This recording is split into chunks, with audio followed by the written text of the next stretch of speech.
The most common question that I get from patients is my declining memory a sign of normal aging, or is it a more serious sign that I'm at the early stages of dementia?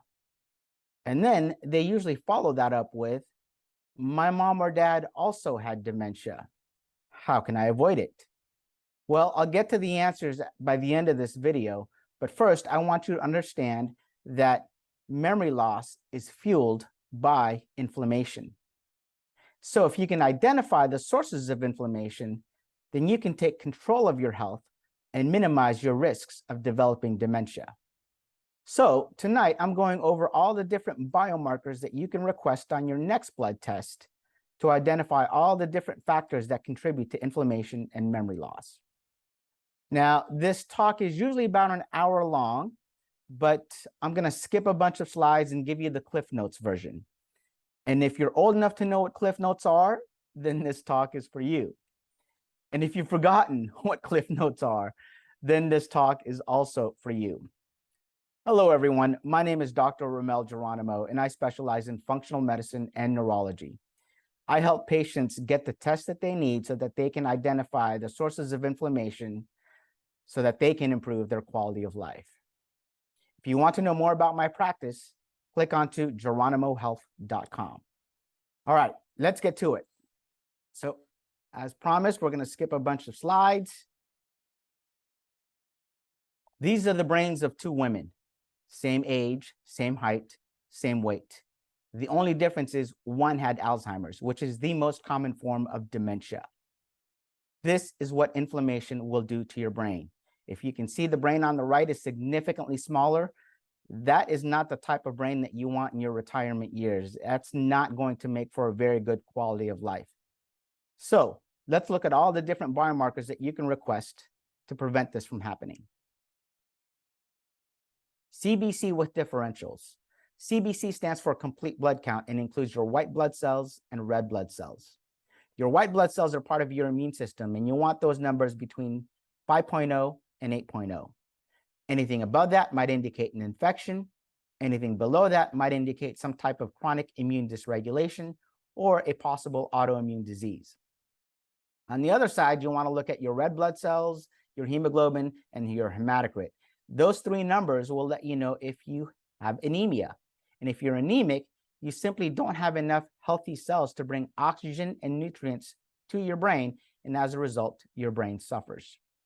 Homocysteine. Now, think of homocysteine as broken shards of glass that are just coursing through your arteries, causing all kinds of damage. So you definitely want to keep that number below a 7, because the higher that number is, the more shards of glass there are, and you don't want that. High sensitivity C-reactive protein. Now, this is a marker typically more reserved for cardiovascular health, but once that number gets above a 3, that will have an impact on brain health as well.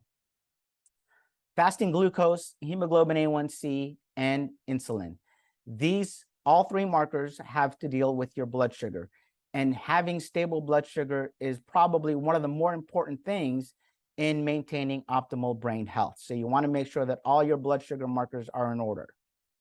Vitamin D. Now, vitamin D is the sunshine vitamin. It's great for the immune system, but it is also great for the brain. So you want to make sure that your vitamin D levels are between 80 and 100. Omega-3 panel.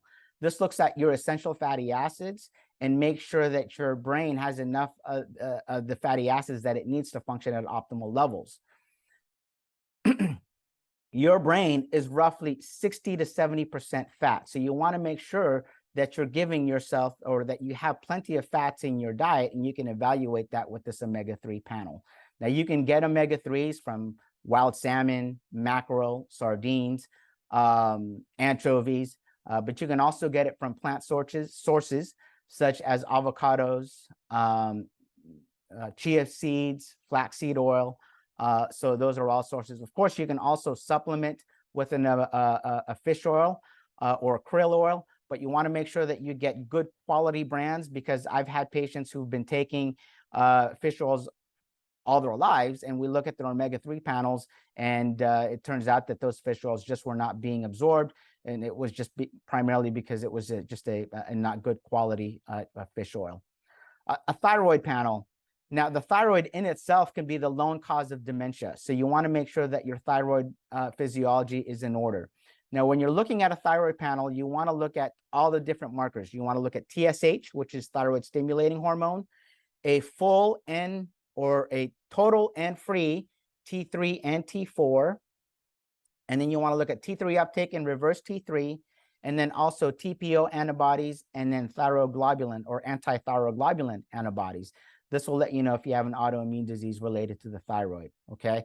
So the most common test that you'll probably get from your medical doctor is just TSH and T4, and that's simply not enough to evaluate what's going on with your thyroid. So you really do need to get all those different markers to figure out what's going on with your thyroid physiology, okay? Now, if you want to do a deeper dive, you want to look at these special labs. APOE4 is a genetic test for Alzheimer's. If you've got one copy of the gene, your risk for getting Alzheimer's is 3 times as much. If you've got both copies, your risks of getting Alzheimer's is 14 times as much compared to a person who does not have this gene. So you definitely want to be more proactive if you've got it. You want to test for food sensitivities. The most common ones that I see are gluten, dairy, corn, soy, and eggs. Okay, these are the staples of the standard American diet. Imagine consuming these foods multiple times a day, over weeks, over months, over years, over decades. Think of all that damage that is occurring in your brain as a result of what you're eating. So you definitely want to make sure that you're not sensitive to what you're consuming on a daily basis. You want to test for leaky gut and leaky brain. If you've got a leaky brain, that is a sure fire way to get dementia, okay? Because now you're just allowing all kinds of microorganisms, lipopolysaccharides, bacteria getting into the brain. That causes all kinds of inflammation and all kinds of accelerates neural degeneration, okay? Leading to things like dementia and Alzheimer's. You want to test for bacterial, viral, and toxin exposures, okay? Because you don't want these when you have a leaky brain. The most common bacterial issues that I see are related to Lyme disease. The most common viral issues that I see are related to Epstein-Barr or cytomegalovirus or even herpes zoster. These are all within the herpes family. So these are things that we need to be taken care of. The most common toxin exposure that I see here in San Diego is actually mercury. And that's because we have lots of sushi restaurants, and unbeknownst to a lot of people, there's mercury in tuna. So that's something that you definitely want to look at. You want to test for microbiome diversity and abundance, okay? The microbiome are the microorganisms or the bacteria that live in our gut, primarily the large intestine. Now, there's more bacteria in there than we have cells in our own body, okay? That's pretty remarkable. And they have 10 times as much more DNA than we have in our own cells. They really are responsible for our quality of life and well-being and our health. Okay, they make vitamins, they make enzymes, they make nutrients. They also produce neurotransmitters such as serotonin, dopamine, GABA, all these neurotransmitters that go to the brain for optimal brain health. So having a healthy gut is actually key to having a healthy brain. So you want to make sure that your microbiome is in order. You want to test for hormone metabolism and balance, okay? This is a little bit more prevalent in women because they go through more stages of hormone changes, puberty, pregnancy, postmenopausal or postpartum, perimenopausal, and postmenopausal. Did I say that already? Lots of different stages that you guys go through, right? So these can all have fluctuations in estrogens and progesterones, and all of those are very pro-inflammatory. So you want to make sure that your hormones are in order. You also want to look at stress hormone, which is cortisol. Okay, cortisol should have a nice circadian rhythm to it on a daily basis. It should rise in the morning and fall throughout the day, and then rise in the evening again. And if that's not going through its own, natural circadian rhythms, then you will have bouts of fatigue and insomnia at night. Okay. Micronutrient testing. This is another key tool when you're looking at supplementing, because this will let you know or evaluate all the different nutrients that you have in your body.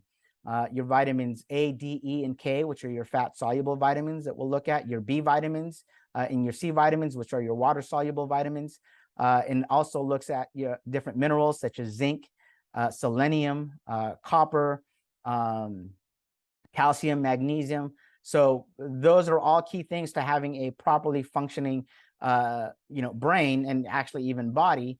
But you want to make sure that all your levels are within normal limits. Okay. Now let me summarize this with a bucket analogy. It's not mine. I got it from someone else, but it really helps to summarize what's going on.